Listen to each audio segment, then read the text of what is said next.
আমি আমার পরিবারকে বাঁচাতে এক ধনী বৃদ্ধকে বিয়ে করেছিলাম, কিন্তু আমাদের বিয়ের প্রথম রাতে সে আমাকে স্পর্শও করেনি।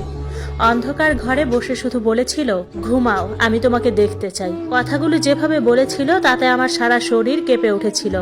আর সকাল হতে না হতেই বুঝে গিয়েছিলাম এই বিয়েটা কখনোই টাকার জন্য ছিল না। আমরা তখন চরম বিপদের মধ্যে ছিলাম। বাবার দেনা এতটাই বেড়ে গিয়েছিল যে ব্যাংক আমাদের বাড়ি বাজেয়াপ্ত করে নেয়। একদিনের মধ্যে আমরা পথে নেমে আসি। তখন আর সম্মান বা লজ্জার জায়গা ছিল না, শুধু বেঁচে থাকার প্রশ্ন।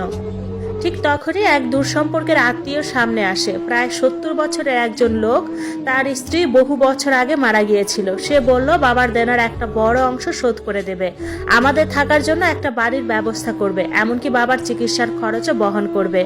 আমাদের কাছে সে যেন ঈশ্বরের মতোই মনে হয়েছিল, কিন্তু তার এই দয়ার সঙ্গে ছিল এক ভয়ঙ্কর শর্ত। আমাকে তাকে বিয়ে করতে হবে।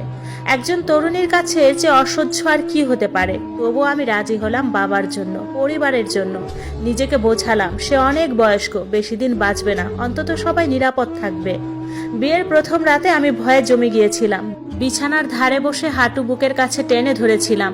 এমনভাবে কাঁদছিলাম যে দাঁত ঠক ঠক করছিল। দরজা খুললে কি হবে এই ভাবনায় আমার আত্মাকে কাঁপিয়ে দিচ্ছিল।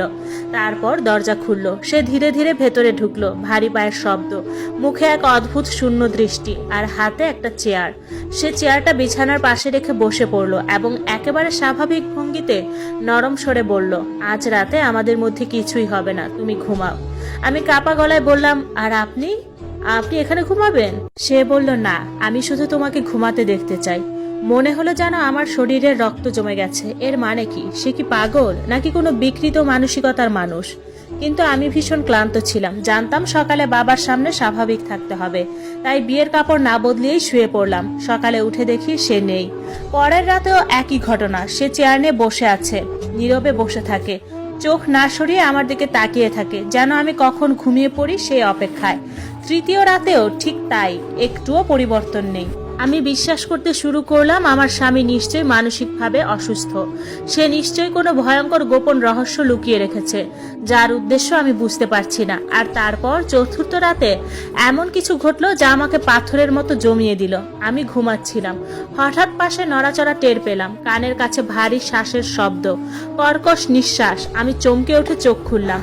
চোখ খুলতেই দেখি সে একেবারে আমার সামনে, এত কাছে যে তার পুরনো কোলনের গন্ধ টের পাচ্ছিলাম। কিন্তু সবচেয়ে ভয়ঙ্কর ছিল সে এখানে আছে এটা নয়, ভয়ঙ্কর ছিল সে তখন কি করছিল। ফিসফিস করে বললাম, গলাটা ভেঙে দুটুকরো হয়ে গেল, আপনি কি করছেন? সে যেন চুরি করতে ধরা পড়েছে এমন ভাবে চমকে উঠল এবং সঙ্গে সঙ্গে পিছিয়ে গেল। সে বলল, দুঃখিত, আমি তোমাকে জাগিয়ে ফেলেছি। আমি উঠে বসলাম। ঘরটা হঠাৎ আরো ঠান্ডা লাগছিল। আপনি তো বলেছিলেন চেয়ারে বসবেন। সে চোখ নামিয়ে নিল। আমি মিথ্যে বলিনি, শুধু আজ রাতটা আলাদা ছিল। দিনের বেলায় আর সহ্য হলো না। আমি সেই প্রশ্নটা করলাম যেটা করতে আমি ভয় পাচ্ছিলাম, আপনি কেন রাতে আমাকে দেখেন? সে জানালার পাশে দাঁড়িয়েছিল, বাইরে গাছগুলো বাতাসে দুলছিল। তার উত্তরে নিশ্চিতকরণের চেয়ে ভয়ই বেশি ছিল, আমাদের দুজনের সঙ্গেই। সেই রাতে আমি ঘুমানোর ভান করলাম, চোখ বন্ধ কিন্তু মাথা পুরো জেগে। সে চেয়ার আনেনি, বিছানার একদম পাশে মেঝেতে বসেছিল, যেন পাহারায়। আমি চুপচাপ জিজ্ঞেস করলাম, আপনি কি ভয় পান? দীর্ঘ নীরবতা। তারপর সে স্বীকার করলো, হ্যাঁ। কাকে? সে আমার দিকে তাকালো না। সে বলল, তোমাকে নয়, তোমার অতীতে যা আছে সেটাকে। ধীরে ধীরে সত্যটা খুলে যেতে লাগলো। সে বলল তার প্রথম স্ত্রী ঘুমের মধ্যে মারা গিয়েছিল। ডাক্তাররা বলেছিল হার্ট ফেলিওর, কিন্তু সে অন্য কিছু বিশ্বাস করত। সে আরো বলল, ও রাতে উঠে বসতো, চোখ খোলা থাকতো, কিন্তু এখানে থাকতো না, যেন অন্য কেউ ওকে চালাচ্ছে। তোমাকে যদি না দেখি তাহলে খুব খারাপ কিছু হতে পারে। আমার গলা শক্ত হয়ে এলো। আমার সঙ্গে